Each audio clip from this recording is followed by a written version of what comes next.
सरदार साहब की 150वीं जयंती के अवसर पर सूरत शहर की प्रत्येक विधानसभा द्वारा पदयात्रा निकाली जाएगी। इसकी जानकारी देने के लिए एक प्रेस कॉन्फ्रेंस आयोजित की गई है। भारतीय जनता पार्टी ने एकता यात्रा का आयोजन किया है। यात्रा से पहले सरदार वल्लभ भाई पटेल का माला पहनाकर स्वागत किया जाएगा और फिर यात्रा शुरू होगी। भाजपा कार्यालय में भाजपा के सभी उच्च पदाधिकारी मौजूद थे। ताज़ा खबर देखने के लिए देखते रहे स्टार न्यूज नेटवर्क। जय हिंद, जय भारत। तो जानिए छे तेम चालू वर्षे भारत देशनी एकता અને અખંડિતતાના શિલ્પી અને ઘડવૈયા ગુજરાતના પનોતા પુત્ર અને દેશના બંધારણના ઘડવૈયા પૈકીના એક સરદાર વલ્લભભાઈ પટેલની 150મી જન્મ જયંતિ 31મી ઓક્ટોબરે છે। તેના સંદર્ભમાં ભારતીય જનતા પાર્ટીએ એક આખો એક એકતા યાત્રા એક કાર્યક્રમ નક્કી કર્યો છે અને એ એકતા યાત્રા સમગ્ર રાજ્યના અલગ અલગ ભાગોમાં જશે। આપણો માત્ર સુરતની વાત છે। કરમસદથી શરૂ કરીને કુલ 150 કિલોમીટરની એકતા યાત્રા તે સરદારના સ્ટેચ્યુ સુધી જશે। આગળ પણ ઘણા વર્ષો પહેલાં મને યાદ છે કે 30-35 વર્ષ પહેલાં હું યુવા મોરચામાં પ્રાંતમાં હતો ત્યારે પણ આવી એકતા યાત્રા કરમસદથી શરૂ થઈ હતી। આ એકતા યાત્રા વિધાનસભા વાઇઝ છે, જેનું આખું લિસ્ટ અમારા પ્રમુખ સાહેબે મહેનત કરીને તૈયારી કરીને આખું લિસ્ટ તૈયાર કર્યું છે અને એમાં વિવિધ સ્પોટ્સ પર સ્વાગતના પણ એક આયોજન છે। ઉપરાંત એકતા યાત્રા શરૂ થાય તે પહેલાં સરદાર સભા અને ભારતની એકતા અને અખંડિતતા માટેના સોગંદ લેવડાવવાનો પણ એક નાનકડો એક કાર્યક્રમ છે।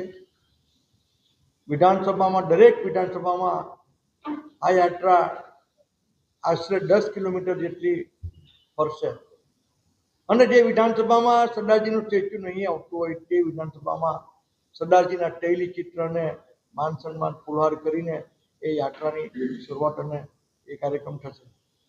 આમ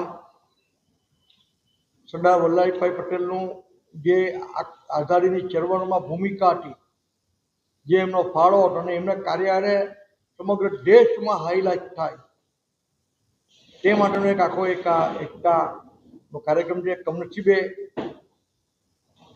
કોંગ્રેસની જે નીતિ 1947માં જે હતી તે જ નીતિ આજે પણ છે જ। આજે આપણે સૌ જાણીએ છીએ કે જો સરદારજી થોડું વધારે જીવી ગયા તો દેશનું ભવિષ્ય કંઈ બીજું જ હોત। જુનાગઢ, જોધપુર અને હૈદરાબાદના નવાબોને સરદાર વલ્લભભાઈ પટેલે કેવી રીતે ટેકલ કર્યા તે ઇતિહાસ છે।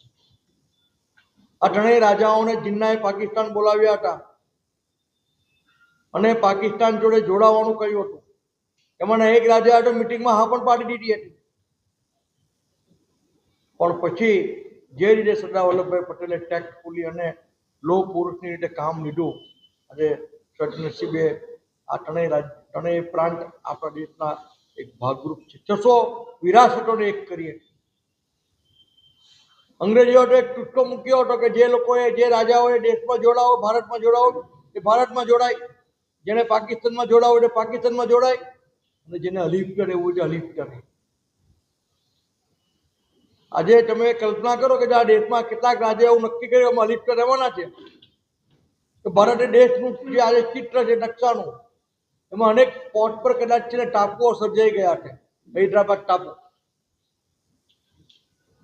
કારણ કે પાકિસ્તાનમાં જઈ નહીં શકે। એટલે આટલું મહાન કામ ભારત દેશને અખંડિત રાખવાનું કામ સરદાર વલ્લભભાઈ પટેલે કર્યું છે અને એમને જ એમના કાર્યને આજે આપણે એક શ્રદ્ધાંજલિ આપી શકીએ તો જ એમને શ્રદ્ધાંજલિ આપી શકેલી કહેવાય છે।